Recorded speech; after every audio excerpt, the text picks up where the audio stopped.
Hi, my name is Jeff Pagano, and welcome to the Harping on Rugby preview show. And joining me to look ahead to Leinster's trip to Belfast is someone making his 83rd pod appearance. Welcome back to Mr. Neil Keego Keegan. How are we? Summer was here for 48 hours. It's winter here in Bray. I hope all is well. I know you can't. It's literally changing by the hour at this stage. But listen, let's first have a quick look at what happened at the RDS last weekend. A big win over the Ospreys. Yeah, I went better than I think we spoke about last week. They seem to be firing. They seem to be comfortable. They seem to be happy. Not a lot coming back. I know Welsh teams are struggling everywhere. It's interesting. Some people look at it as the only thing they can control is what happens on the pitch when the whistle goes. And that's where some of them seem to falter a wee bit. So it was a good run out. Good to see a strong team named. And we kind of move into this week, which is the confusing week.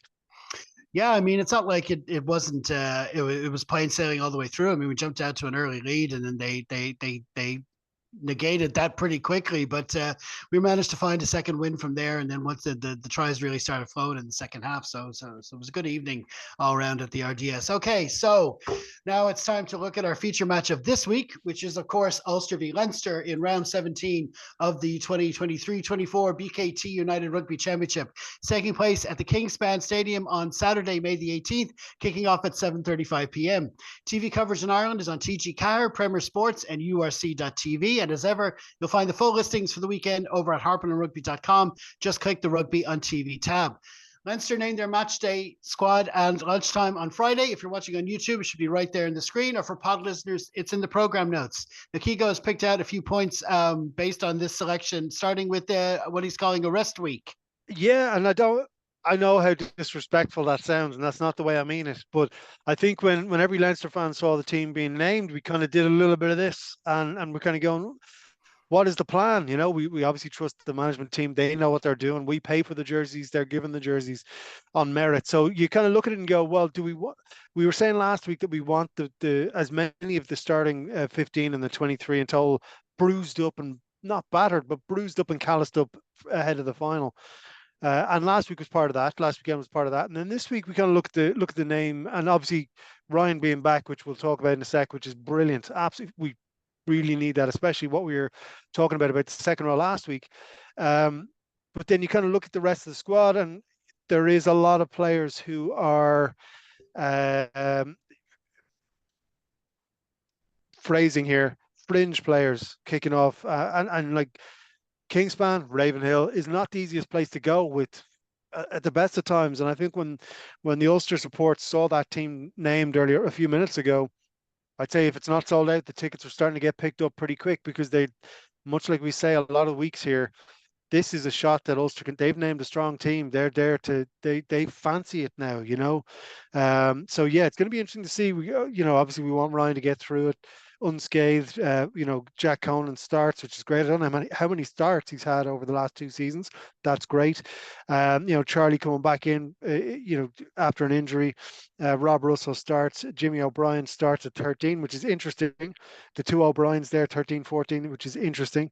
And Keenan in there again to get calloused up, which is great. I have no idea what's going on anymore, Jeff.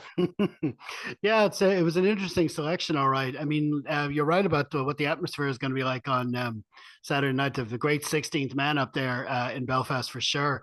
Yeah, when I was looking, we always try to work out what the team's going to be, and the position I was stuck on was 13 because we found out during the week that Liam Turner was out for a while. That they're probably, it still seems to be touch and go. I guess we have to assume Gary Ringrose won't be ready for the final maybe hopefully soon after that. But so they probably want to hold on to Henshaw and Osborne for next week. So who would play 13? I thought it might be Tommy O'Brien. He's more than well able to do it. But Jimmy O'Brien makes for a fascinating trio there of Harry Byrne, Nate, and himself, because they're all creative players, and they can do kick passes. They can interchange positions. They can do all sorts. So there's a lot of attacking options there. But like you say, it's not the elite squad for sure. I mean, apart from obviously Hugo Keenan, great to see him back as well in 15. You almost think he was always there, kind of Mm. thing. And he's not the type of player as well. You put on the bench either. He's either starting or he's not. There's definitely a lot to talk about there for sure. So your second point, you want to talk about Mr. Ryan some more? Yeah, it's absolutely brilliant. And, the injury he had was fairly devastating from what I was reading. So it's great to see him back. And it's great to see him not, he's starting. It's not like, okay, we'll bring you on in 50 minutes and give you 20. He is starting. He's demanded to start. He's got the armband on. And I do feel that there's two distinct periods in his career. There's the start where, do you remember he went 2 years without losing a game or something like that? And then there was a tiny injury started creeping in because he was playing so much. And then last season, the kind of the anger mixed with the skill, mixed with the leadership, and he was getting back past to where he was. And then another injury hits. We need him in the second row. We need this angry Ryan that we have. He seems like such a lovely bloke, but he started to get that kind of elastic band around the Leroy D, and he's angry, which is great, which is what we need to see. So we need to see a lot of time out of him tomorrow night, and we need to see him be his combative, skillful, line out best. But yeah, I'm looking forward to seeing him. Yeah, I mean, we all remember he was putting in one hell of a shift in the final last year, and so it's perfect timing for him to come back and hopefully maybe finish what he started next weekend. Fingers crossed in London, but we'll see how he gets through this one first. And Yeah. like you say, it's good to see him back starting and in the armband. Okay, so now it's time to have a quick look at the Ulster lineup. Now they currently sit sixth in the URC, still not guaranteed a top 8 spot, and of course, having won at the RDS on New Year's Day, they're still well in the hunt for the Irish Shield, which this season will be awarded purely on the Interpro results. So if that's what you're into, that's worth talking about, I guess. Now, after their good news during the week when they appointed Richie Murphy to the head coach's job permanently, they proceeded to have an absolute stinker of an injury update with Sean Raphael, Ian Henderson, James Hume, Luke Marshall, Rob Bellacoon, Marty Moore, Jake Flannery, Ben Moxham, Callum Reid. Sounds like a Billy Joel song. We didn't start the fire. They all ruled out. But even with that, there's plenty to hurt us in that match day 23, Keego. 100%. And as soon as we saw the two squads, I don't know about you, but I jumped straight to the midfield. I love McCluskey. I think and Addison as well, but McCluskey is just the worst timing of any Irish player. There was an article up during the week about how we were always looking for a replacement for Darcy. All of a sudden, McCluskey comes along, who takes the Darcy mold, adds in a little bit. Again, injuries have scuppered him a wee bit too, but he's going to fancy a shot now at this Leinster, let's say Irish midfield, Leinster midfield, and that's without being disrespectful to anyone. And Will Addison as well. I think they do fancy a shot, and I do think they will take square aim with that. I think their second row looks pretty good as well. I do think, as we always say, the second row is kind of where people will aim at Leinster. And I do think they'll try to get him this week. Maybe put Ryan under a bit of pressure. He's new back.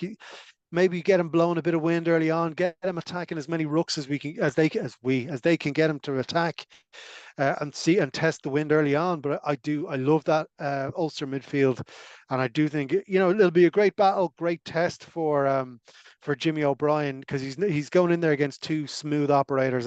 Charlie, when he's on, but I think Jimmy's the player who we're looking at for next week. Who there's kind of that 23 spot is Frawley, O'Brien. There's a couple of players there. And so if he can do a good shift today against that 12 and 13 of Ulster, that'll be a great feather in his cap. But it's going to be great to watch, as we always say. Yeah, I mean, like I just spoke about the attacking possibilities for a combination, but obviously there's a flip side for that. We've got to keep our defensive shape. It's very important to all Leinster do, and like you say, that's a first time combination for this season, playing in the Yeah. midfield for Leinster. So they're going up two strong opponents there. So lot to be worried about there for sure. And it goes right through the team. They have a good back row as well. And McCann's been ripping it up this season for Ulster. And Timony always has a good game against us as well. And of course, don't forget the old Lurgan Chip from Jacob Stockdale up the wing. He's been doing a few of them lately as well. So there's a lot of ways Ulster can hurt us for sure. It's going to be an interesting battle. Okay, so now we're going to have a quick look at the officials. It's an Italian referee, Andrea Piargi, with all the rest of the officials from Ireland. The weather for Belfast on Saturday evening, it promises to be clear. I'll believe that when I see it. It's always raining in Ravenhill, is what they usually say. But for the moment, as we speak, it's clear. Not much chance of rain, not much wind. So that sounds like good conditions, so fingers crossed. Now for a quick look at some of the other rugby going on. There's lots of important matches in the latest round of the URC, but one of them is in the Scottish capital on Friday evening between Edinburgh and Munster, with Ben Healy facing his old pals. Should be interesting. Yeah, absolutely. And listen, this will be the 1 week I'm not starting an argument with our Munster brothers and sisters. They're on a roll. They're doing well. They're firing. Their injury profile is manageable, and they kind of come good at the end of the year, as sometimes they're known to do. I think they are rolling. I think they're doing well. And they fancy every game, which is not a regular thing between the years for Munster. Maybe that's where I start the argument with people. But no, they sometimes think themselves out of it, whereas I feel they're not thinking. They're in flow state at the moment, and I think if they can keep that going, they'll be there or thereabouts at the end of the year. Absolutely, and just looking at the Edinburgh lineup, I mean, it's a team from a capital city with co-captains and most of their country's test team. I thought that was just Leinster who were supposed to be doing that, but it's a strong lineup now. Duhan van der Merwe and all, and in their team, it's going to be an interesting battle. Edinburgh is still in the playoff hunt as well, so that'd be a good game for a Friday evening. So we'll definitely be checking that one out. Okay, so now it's head on the block time, Keego. How do you see things working out at the Kingspan? I need my season to turn around. I need to get this jersey out of my house. Okay, so I've done my Yeah, picks. that's a possibility. Yeah, I can see that happening at this stage. I'm kind of thinking of just breaking that whole. I'm gonna break the internet. But no, look, I think it's heart and head as usual. But I'm gonna go. I'm gonna go with my heart. I'm gonna think there's gonna be something that happens that the lads are going to go behind early and come back. I think it's going to be 2 kicks. I think it's 3 kicks, or sorry, 3 points by two. It's a 6 point game. Sorry, not enough copy. Leinster by 6. Yeah, I would say the with all that injury news I saw from during the week, I really thought that the bookies were going to have Leinster by more. But at the time of when I checked just before we started recording, there was just a 1 point win for Leinster. So but I mean, even whatever they said, even if they did say a big win, I thought it was going to be close and there could be just a kick or something like that in it. So I probably agree with you there. Okay, listen, we're going to leave it there, man. Many thanks for joining us again. What stand-up gigs do you have lined up? Tonight, as we speak, I'm headed to beautiful Kells in County Meath. Friday night, very good. Friday night in Kells. It's not just a film that you accidentally downloaded back in the day. It's actually going to happen tonight, so it should be a bit of crack. Definitely, and of course, you'll find all those links in the program notes. Cheers, man. Have a great weekend. Hope to see you soon.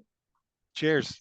And many thanks to you all for checking out our latest preview show. If you can also tune into Dublin South 93.9 FM around 5 p.m. on Friday for our Harp and Rugby segment, then be sure to enjoy the match wherever you are. You can follow us on all the usual social media channels. We will, of course, have a wrap pod for you this week, recording on Sunday evening. So hopefully you help us out by liking, sharing, and subscribing. In the meantime, stay safe, everyone. Slán.